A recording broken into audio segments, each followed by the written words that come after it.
Welcome back. We're looking at Israel's nuclear capability, an issue that's kept covert and remains unchallenged by countries such as America, and examining the justification given by Israel and its allies for having nuclear weapons. With us to discuss that is Gideon Spektor, a journalist and activist who co-founded the Yesh Gvul peace movement. He's joining us from Tel Aviv.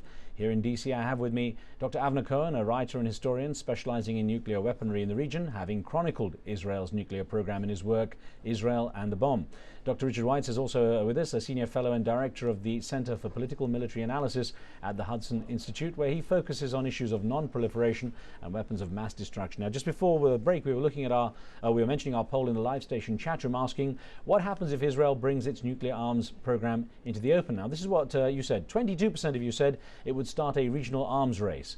30% of you said, our live station viewers thought that the US would push Israel to sign the Nuclear Non-Proliferation Treaty. 36% thought it would open the door for talks on weapons of mass destruction in the region. And 12% of you thought it would mean Iran would certainly develop its own nuclear weapons. Of course, not scientific as a poll, but certainly an indication of what our viewers in the chat room think here. Now, we've got a caller on the line from South Africa. Lee, what would you like to ask? My question is, Riz, hi. My question is, first of all, I don't understand the logic as to why they should worry about whether Iran has nuclear facility or not, or whether she has the bomb or not. The fact is that Iran is so far away from the area, and Israel is only worried about the shift in the balance of power. What about the other Arab states? Are they not scared about the balance of power? Okay. Okay, let me see if I can get Dr. Richard Weitz to answer that in the first instance. Do you think there is a fear among the Arab states about the balance of power shifting? Yes, that's an excellent observation by the caller, that one of the factors, the Arab states, the governments say they're very concerned about Israel's nuclear weapons and so on, but in terms of their actual behavior, they seem more responsive to what's going on in Iran. Yeah. You've seen this recent revival of interest, or even starting of interest in having nuclear power programs, nuclear research programs over the last few years, which would suggest it's related to what's going on in Iran, since, as we've discussed, the Israeli nuclear factor has been a constant in the region. Gideon Spektor, if I could bring you back in here from Tel Aviv, sir. A question for you, based on a comment we had from a viewer in North Carolina in the USA. Eric Marshall Berger in North Carolina wrote into us through Facebook and said, I think the US still labors under a sense of guilt concerning the Holocaust. This traps US policy in the protect Israel at any cost mode. If Israel has nuclear weapons, cover for it. If it does not allow the illusion to persist, it may allow some protection from those threatening Israel. Sir, I wonder, Mr. Spektor, how much you think Israel's need for such powerful military capacity perhaps is linked to the psyche of a nation shaped by the Holocaust, that there is this fear that it should never happen again. Look, Israel, in my view, is using the Holocaust in a very manipulative way. The whole irony is that Israel is today a paradise of weapons of mass destruction. It is a powder cake of nuclear, biological, and chemical weapons.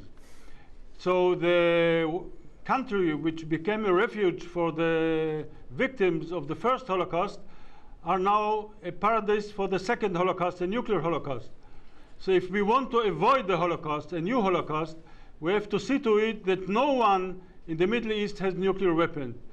And Israel should be included among the nations that should not have nuclear weapons. While I'm talking to you, in this very moment, I'm sure that they are sitting in the Air Force and planning the next attack on Iran. And this is very dangerous, because who knows what will develop out of it. Maybe a nuclear catastrophe. So it is very urgent to put Israel into a regime of a free nuclear Middle East, to strip Israel from its nuclear capacity, from its nuclear weapons, as well as any other state in the region. Okay. Dr. Cohen, what is important is to stop the preferable treatment. Okay. Now, Dr. Cohen, it's interesting, you said you're going to be writing in your next book more about the history of this, and we've talked about how long this relationship has been going on. It's interesting to look back on how that developed with Henry Kissinger, who was President Richard Nixon's Secretary of State at the time. A quote from him which says, While we might ideally like to halt actual Israeli possession, what we really want at a minimum may be just to keep Israeli possession from becoming an established international fact. Do you think to some degree the US has effectively backed itself into a corner here over Israel's nukes? It's quite possible. By the way, it's quite possible that Henry Kissinger wrote what he wrote, that in order that 40 years later a historian would see the way he wrote it rather than his real opinions. Look, I think it was mutual interest at a time of both Israel and the United States to keep low profile the fact that Israel has nuclear weapons. Gideon Spektor talks without any reference to historical and political reality of today. Israel cannot be stripped of its nuclear weapons, just as France cannot be stripped out of nuclear weapons. It will be its own decision when the country would feel itself safe enough to do so. For better or worse, Israelis do not feel that way.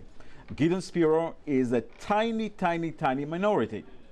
Even I, with I view, and I defend Israel's right to have nuclear weapons, but with my call for Israel to come open with this, I'm in minority, and I recognize that.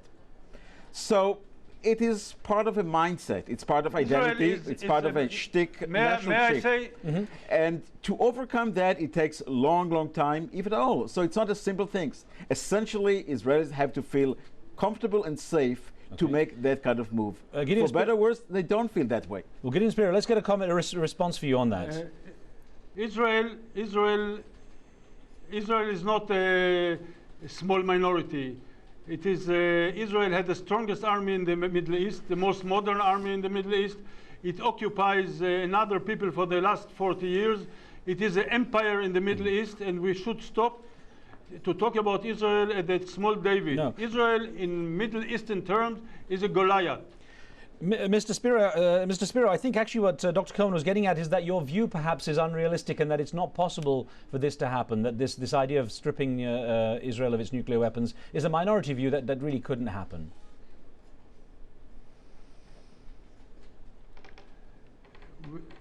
We should understand one thing. There are no responsible hands when it comes to nuclear weapon.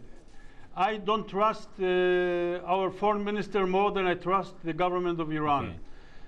We have in this region, fragile region, too many people with a line to Almighty. Okay. In this fragile region, it is utmost important to strip everyone from its nuclear weapons. Okay, Mr. Spektor, let me stop you then. Just, Dr. Weiss, literally a 15-second last comment from you here. Do you see any negotiation taking place over these weapons at any stage? Any stage, yes. Perhaps further along the line. Immediately, no. I think the dynamics are such that there's going to be, at least the current Obama administration is going to focus on something else. I think Israel will as well. Well, I hope we get a chance to talk about this again. Thank you very much, gentlemen, all of you, including you, Mr. Spektor in Tel Aviv, for joining us. Thank you. On the next show, a look at the latest cartoon controversy in Europe, this time illustrations printed in Holland targeting Jews. Are the rules the same for every religion? Don't forget, you can follow me by getting updates on the topics via Twitter. Tweet your questions and comments. We'll try to feature them. From me and the team, we'll see you next time.